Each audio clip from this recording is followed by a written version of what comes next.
श्री गणेशाय नमः. श्री स्वामी समर्थ. जय जय स्वामी समर्थ. ओम श्री परमात्मने नमः. आज आपण इथं सेवेसाठी संत हरिदासी यांचा एक अभंग घेतलेला आहे. अभंगाचे नाव आहे कानकोंडे जीवन. दुसऱ्याचे अंगण परक्याचे धन, दुसऱ्याचे अंगण परक्याचे धन, असे हे जीवन कानकोंडे. शेजारी जाऊन इच्छितो भोजन, शेजारी जाऊन इच्छितो भोजन, असे हे जीवन कानकोंडे. दुसऱ्याचे ऋण कर्जाचे दूषण, दुसऱ्याचे ऋण कर्जाचे दूषण, असे हे जीवन कानकोंडे. स्त्रीचे दास्यत्व शून्य ते अस्तित्व, स्त्रीचे दास्यत्व शून्य ते अस्तित्व, असे हे जीवन कानकोंडे.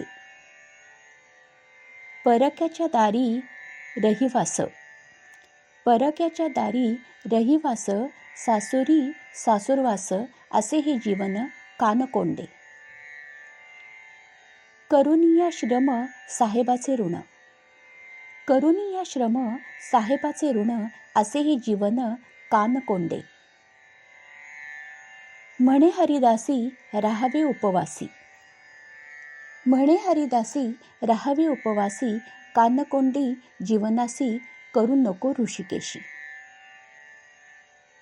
अर्थ: भगवंत प्रत्येकाचे प्रारब्ध लिहित असतो, पण असं दिसून येतं की इथे कोणी मालकी हक्कात जगतो, तर इथे कोणाला फक्त कानकोंडे म्हणजेच स्वतःचे मन मारून अस्तित्व अभिमान बाजूला ठेवून जगावे लागते. अशावेळी अशा व्यक्तीला समाज कधी सहानुभूती दाखवतो, तर कधी कोणी टिंगलही करतो.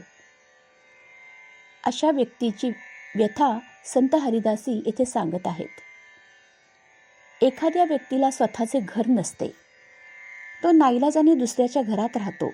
अशावेळी त्याच्या मनाचा कोंडमारा होऊ शकतो, कारण तिथे त्याला वारंवार उपकाराची जाणीव करून दिली जाते.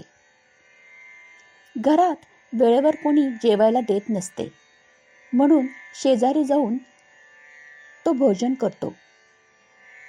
ती लोक माणुसकी म्हणून त्याला जेव घालतातही, पण तिथे तो संकोचाने जेवतो.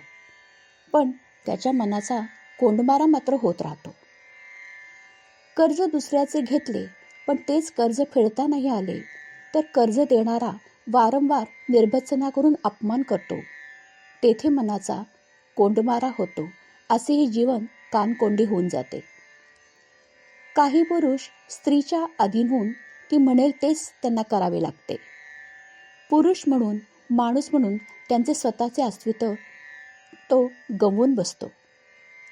स्त्रीला खुश करण्यासाठी जरी तो असा वागला, तरी त्याच्या स्वतःचे मनाचे अस्तित्व शून्य होते. जीवन कानकोंडे होते. पुरुषाचे दुसऱ्याच्या घरी राहणे हे आजही आपल्या समाजात रूढीविरुद्ध मानले जाते. अशा पुरुषाची लोक निंदा करतात. एखादी स्त्री स्वतःचे घरदार आईवडील यांना सोडून लग्न होऊन सासरी येते, पण तिला तिथे सासूरवास होतो.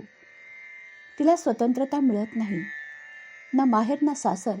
यामुळे ती मनातून कानकोंडी होते. अहोरात्र काम करूनही मालक एकही शब्द गोड बोलत नाही. अशा नोकराचे मन सतत तणावात राहते. श्रम केल्याचे फळ त्याला मिळत नाही, याचेही जीवन कानकोंडे होते. म्हणून संत हरिदासी म्हणतात, एक वेळ उपाशी राहावे, पण असले कानकोंडी करणारे जीवनात अपमान करणारे जीवन हे ऋषिकेशा मला तू देऊच नकोस. श्री स्वामी समर्थ. जय जय स्वामी समर्थ.